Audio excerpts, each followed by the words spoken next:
Hurrah! Semper Fi! And happy birthday to all the sailors and the Marines and all the service members of this incredible ship. Please, please, ladies and gentlemen, take a seat. You know, I know it's 100 degrees out here, but my speechwriters wrote me a nice 9-hour address, so it's going to be a long day, But let me start by saying, first of all, thank you for being here on this incredibly historic occasion.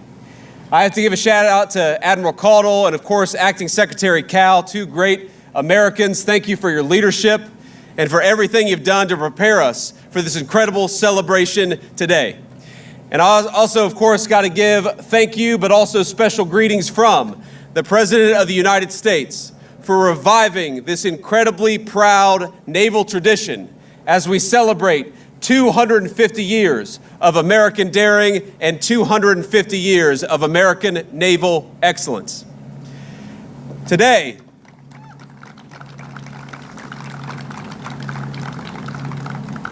we celebrate 250 years of America facing the future without fear. We celebrate 250 years of proving what a free people can achieve by the providence of our almighty Creator. I want to welcome the incredible sailors who are with us today, all the Marines, the Coasties, and countless others from all of our forces who serve our nation and do so proudly. And I especially want to thank and welcome our wounded warriors and Gold Star families, many of New York's finest police officers and bravest firefighters, and of course we have a number of local leaders from across this tri-state area. I'm honored to welcome the dozens of Navy chiefs and other guests from other countries around the world who represent the vessels joining us in today's review. And to the Americans who are watching back home, we have over 50 countries from all over the world who chose to send fighters or naval vessels here to honor our country. And we say from the bottom of our hearts, we are grateful for our friends, grateful for our allies on this special anniversary. It is a very American thing to ring in 250 years of American history by parading our naval and Air Force might for the world to see. But I can't help but consider that 250 years ago, the waters of New York Harbor looked very, very different. While the Continental Congress met in Philadelphia to ratify the Declaration of Independence, General Washington was right here in Manhattan, peering out on this beautiful land and beautiful sea. His attention was fixed on the horizon, watching for sails of the most powerful navy on earth. 1 week before, the British had begun landing troops on Staten Island, and they had landed 32,000 in just over 6 weeks. One colonist still in the city recounted it seemed as if all of London was afloat and heading to the new nation. War was coming, and everyone knew it. By July of 1776, 80% of New York's population had emptied out in anticipation of the coming violence. And that brings us back to our great General Washington. He knew the battles to come would be bruising and would demand much of his men. But they needed to know, through hot summers and cold winters, exactly what they were being asked to fight for. And so, just a few days after the Declaration of Independence was signed, George Washington read aloud the words of the incredible Declaration. We hold these truths to be self-evident, that all men are created equal, that they are endowed by their Creator with certain unalienable rights, and that among these rights are life, liberty, and the pursuit of happiness. Even today, 250 years to the day later, these words command a tremendous power over us as Americans. For 250 years, they have stirred our hearts and they've reminded us of who we are as a people. But to Washington's soldiers, to the people to whom they were first read, think about this, they were entirely new. What has become standard American parlance, they had never heard those words before. And I think it's something striking to reflect on that in 2026, the Declaration was written with the assumption that its audience would immediately grasp its words. Though they had never heard it, they would know exactly what it meant. It wasn't written for historians. It wasn't written for academics. It wasn't written for the generations to come. It was written for the people of this fledgling country. It was written for the soldiers who would fight to turn those words into a new system of government. As a document, it does not handhold its readers. Its citizenship at a very hard level. It does not pause to explain who this creator is.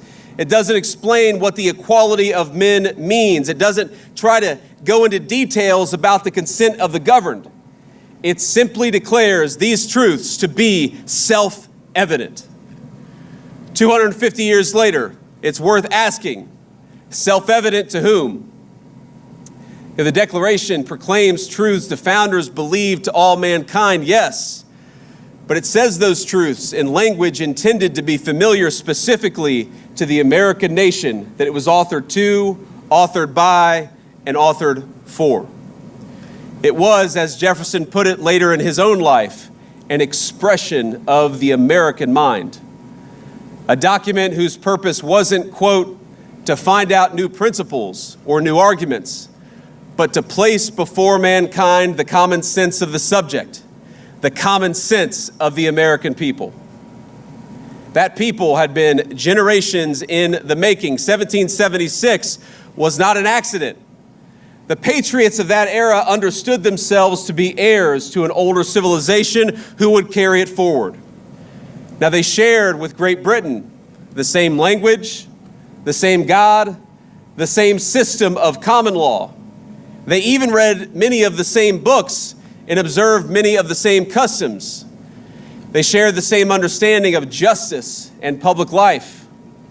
George Washington's boyhood offers a small but revealing example. When he was 13 years old, he copied down more than 100 entries from a tiny little book called The Rules of Civility and Decent Behavior.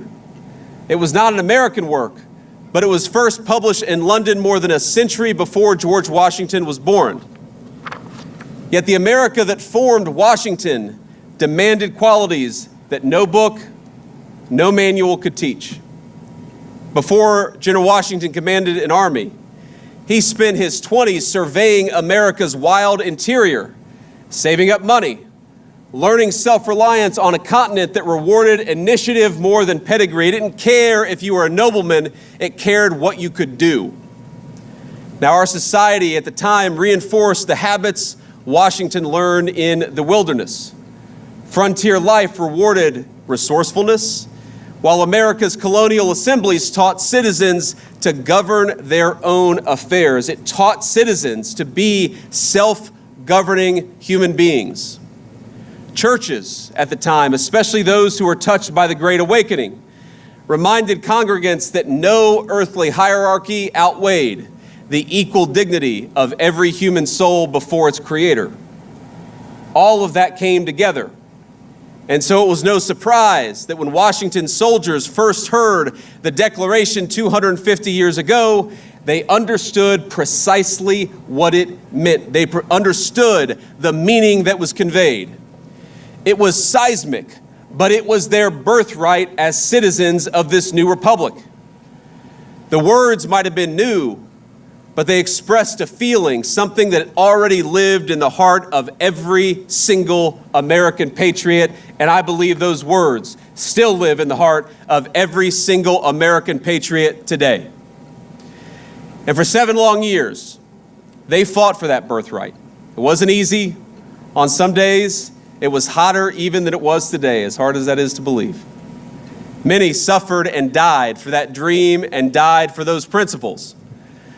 But by the grace of Almighty God, they secured for us a free, a proud, and an independent republic that endures, and doesn't just endure, but thrives to this very day. As Washington traded in the uniform for the presidency, he remained preoccupied with the physical land that had shaped him. He imagined wagons crossing mountains, paths out of the Alleghenies and the Appalachians, and canals connecting the Potomac and the Ohio River to its western valleys. Our first president would not live long enough to see that vision of a continent connected. He would not live to see it to completion. But the rivers he surveyed in his youth carried on westward without him. They carried settlers and new riches and cities waiting to be built. And eventually, they carried a 13-year-old boy by the name of James Buchanan Eads. In the fall of 1833, Eads and his family, like many Americans, moved west to the nation's growing frontier, the land of opportunity. And as their steamboat approached St. Louis, its boiler exploded, throwing him into the turbulent waters of the Mississippi. The family lost everything, every earthly possession, and the river nearly killed young Eads. From that moment on, he vowed not to be a slave to that mighty river, but to make it his own. He received no formal education, but to support his family, he sold apples on the St. Louis riverfront, captivated by the bustle and frontier of boomtown St. Louis. At 16, he took a job on the water, and not long after, he conceived of an idea that most engineers at the time, they thought it was crazy. They thought it was insane. You know, sunken ships and other treasures lay scattered along the bottom of the Mississippi. No business in the world existed to salvage them, to take that buried treasure on the bottom of the mighty Mississippi and bring it to work for people. Unlike the more peaceful streams out east, the river's strong currents and turbid waters, most insisted that ordinary diving in the mighty Mississippi was impossible. You could not do what Eads proposed that we do. But he disagreed. And so he did what every American does when they're told they can't do something. He went out and did it anyway, and he did it himself. He bought a 40-gallon whiskey barrel, fixed it to a diving bell, and climbed in, and down he went all by himself. The riverbed was pitch black, the current pulling his feet every which way. Sand swirled around him like a dense snowstorm, he later recalled. But he located his target, a large hunk of lead, tied on the cable, and came back to the surface. Eads went on to become one of the nation's greatest civil engineers. He built the very first bridge spanning the Mississippi River south of its confluence with the Missouri. And impressive, that wasn't going to stop him. First, he built shipyards all up and down the Pacific coast. Then he filled them with American workers, 250,000 of them. Farm boys from Iowa, miners from Appalachia, mothers from Detroit who had never held a welding torch. Together they launched nearly 15,000 Liberty ships, vessels that carried American cargo and sailors across 2 oceans.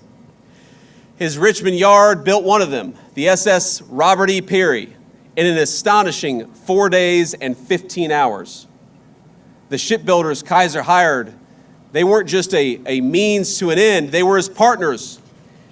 Kaiser looked at his workers and saw people, Americans who got sick, who had families to raise, who showed up in Richmond and Portland with little more than a hat in their hand, but who had amazing potential. He saw the potential of normal Americans when unshackled from destitution. And he saw them not just as mouths to feed or as workers to pay, he saw them as fellow citizens who could build amazing things. So he built housing near these shipyards and nursery schools to help mothers join the war effort. He extended the health plan he had started at his dams to every worker at every yard, opening it to the public after the U.S. won World War II. And though separated by generations, I tell the story of these 3 men because Kaiser and Eads and Washington, they were exactly the kind of men that Jefferson wrote the Declaration of Independence for. Kaiser was an American. He looked at what needed doing and he did it, and he trusted the men and women around them to do the same, knowing that he could only do his job if they did theirs too. Our Declaration of Independence may have spoken to universal human truths and broadly shared human desires. Of course it does. But it was a document written by and for a particular kind of people, the American people. From General Washington to James Buchanan Eads, from Henry Kaiser, one of America's great shipbuilders, to the sailors standing here today. And by the way, what you folks watching at home on TV may not realize is that everything that you saw, everything that you see today was destroyed last night in a storm, but these great sailors rebuilt it in 12 hours so that you all could be here, so that we could have this amazing procession, and so we could celebrate our 250th birthday in style.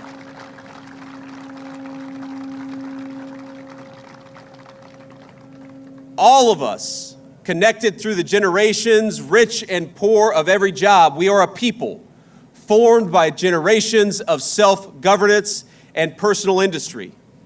We are formed by Frontier Assembly Hall and congregation, by River Valley and prairie and factory floor. We are formed by the conviction that we are bound to one another, not only by bloodline nor creed alone, but by a common character, a shared fate, and a shared future. Ladies and gentlemen, I have to address what we will hear from some loud voices today. Because as much as all of us, whether we're Democrat or Republican, whatever our political persuasion, all of us are celebrating. But you will hear a couple small but loud voices today speak obsessively not of our national greatness, but of our national imperfections. They will speak of the powerless and the dispossessed. They will tell you that America is just another country where the weak struggle against the strong. And if they acknowledge that there is anything to be proud of in our history, they'll say it's the fact that sometimes the powerless have won a zero-sum battle. They're wrong. They'll talk about America's sins with the anger and zeal of a brimstone preacher, but without any of the grace or forgiveness that must be present in the Christian faith. These people misunderstand the essence of America, from Thomas Jefferson to Henry Kaiser. They misunderstand that we all have moments of great power despite those very real imperfections. That there are victims and heroes who live inside of each of us, from the most ambitious leaders and builders to steel welders like my grandfather. People who had their own role to play in turning this dangerous wilderness into the proudest civilization in history. So what I'd ask you to do, my fellow Americans, on our 250th birthday, is to reject the two-dimensional view of your fellow citizens and reject the two-dimensional view of your country. Reject that America is a place for zero-sum thinking, because it is not. Our history is one of people carving a great civilization out of the wilderness. Reject the view of your nation that sees only its sins, but not its grace and its greatness. Everything that we have done as a country, we have done together. Not as citizens divided against each other, but as a common people working towards a common future. When we won our independence, we were led by General Washington to liberty and greatness, but marching ahead of him were thousands of boys from all over the new nation who gave Washington's military genius its foundation and its firepower. When we saved the world in World War II from tyranny in the 20th century, of course we needed great military leadership and tactical genius from our generals, but we also needed Rosie the Riveter, Iowa farm girls who built the machinery of war, and the sweethearts they sent to a world away to storm the beaches at Normandy. When we went to the moon, of course our great astronauts flew the rockets and our great men of science and engineering built them. But there were clerks and janitors and welders like my grandfather who each played their distinctive American part. All of us have a part. All of us had our part, our role to play in creating 250 years of a proud American story. And all of us will need to do our part to create the next 250 years of American greatness. So I say to all my fellow Americans, I'm proud of you. Happy birthday, and happy birthday to our great nation. Today, my friends, we celebrate, and tomorrow we get back to work. God bless you. Thank you for having me.